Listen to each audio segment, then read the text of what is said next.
Chapter 9, Section 4, Part 2 begins with solubility rules, which on the sheet that I gave you in class, the activity series is on one side and the solubility rules is on the other side of the sheet.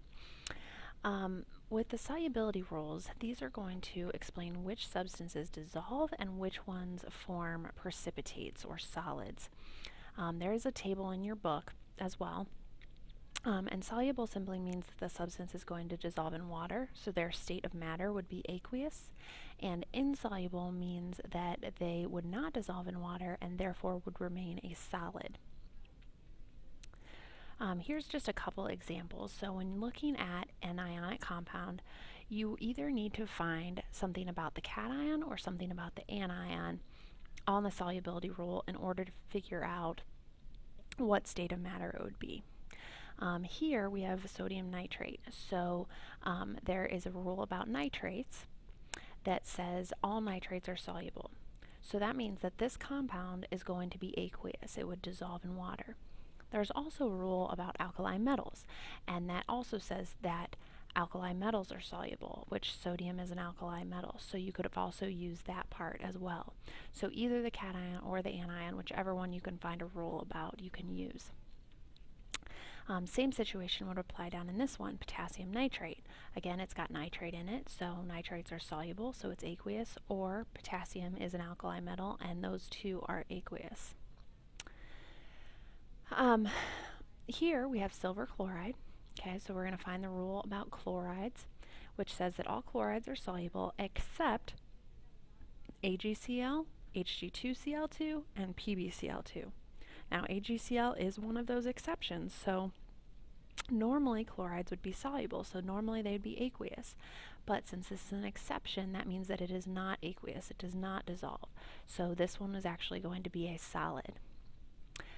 This one here, zinc chloride, again, using the chloride rule, they're soluble, and zinc is not one of these exceptions, so that one would stay aqueous.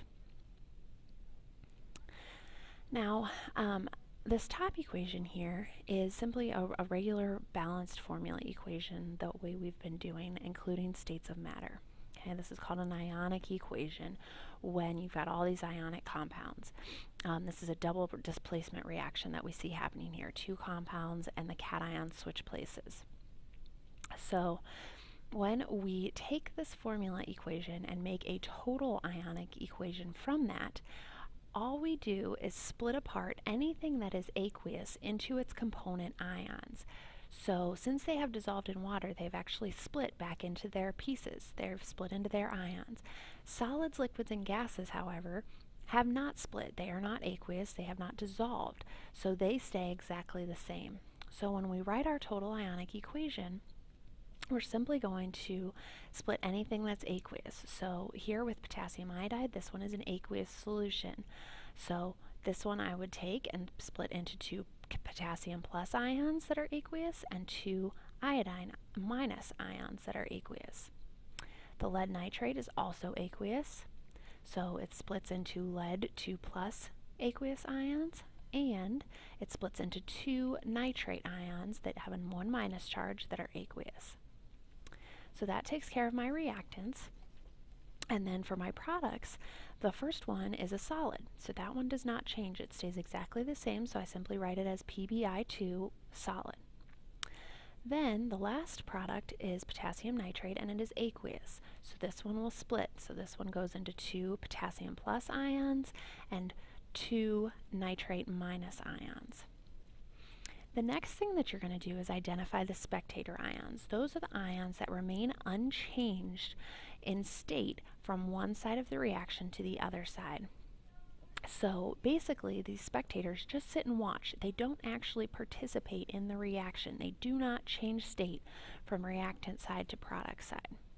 So if we look here, potassium is aqueous as a reactant. It's also aqueous as a product. So that is going to be a spectator ion. Iodine begins as aqueous but ends as a solid, so that one is not a spectator. Same thing with lead. Lead begins as aqueous and ends as a solid, so that one is not a spectator. Nitrate begins as aqueous and ends as aqueous, so that one would also be a spectator ion. It did not change state throughout the course of the reaction. So for this particular equation, we have 2 spectator ions.